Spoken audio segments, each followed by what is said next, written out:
אתה סך הכל עוד מספר חביבי, בתוך מערכת אחת ענקית, פרט שולי. זה מה שהעולם מציג לך, אבל באמת, מסתבר שאתה בעל משמעות עצומה. מנטרות טובות, אבל זה לא עובד, קשה לחיות עם זה. בסוף, סך הכל עוד מספר בעולם. נשמה טובה, באמת, הכל נכון. זה לא עובד כי זה לא מחובר לשקע הנכון. ובדיוק בשביל זה לפני 123 שנה נולד מלך המשיח. הוא הרבי מלובביץ'. המושג משיח הוא לא בדיוק כמו שלימדו אותנו. שיהיה אחד, שיהיה חזק מכל העולם וכולי וכולי. בואו נתחיל מהסוף. לפני בריאת העולם, הבורא ראה את הגאולה. עולם שכולו טוב. ואז יצר עולם שההרגשה שבו היא שאי אפשר להגיע לשם, לכל הטוב הזה. ולפעמים נראה שהולכים אחורה בכלל.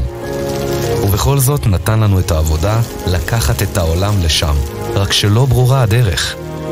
לכן בורא עולם שולח את מלך המשיח, הוא מופיע בעולם מבולבל, הוא מתחיל להניח את הדעות הישרות והמתוקנות בכל תחומי החיים. מעניינים נפשיים ורצון הבורא ועד השפעה בכל תחומי החיים. פשוט כי העולם צריך להתקדם לגאולה מכל הכיוונים. כל מה שיצר הבורא הוא חיוני למטרה, רק שצריך להשתמש בו נכון. יש לרבי קשר אישי עם כל אחד ואחד, רוחני וגשמי.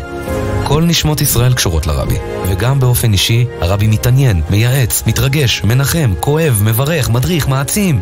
ובעצם כל מה שצריך בשביל שנתקדם עוד צעד למטרה. הוא גורם לכל יהודי להרגיש שליח במה שהוא עושה בחיים וכלפי הסביבה שלו.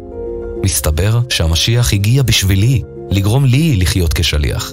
היצור הכי משמעותי בעולם, מקדם עולם טוב יותר, לגאולה, לעולם כולו, אפילו רק במעשה קטן. בואו ניקח כולנו החלטה טובה על מנת שנתקדם לגאולה. יחי אדוננו, מורנו ורבנו, מלך המשיח לעולם ועד.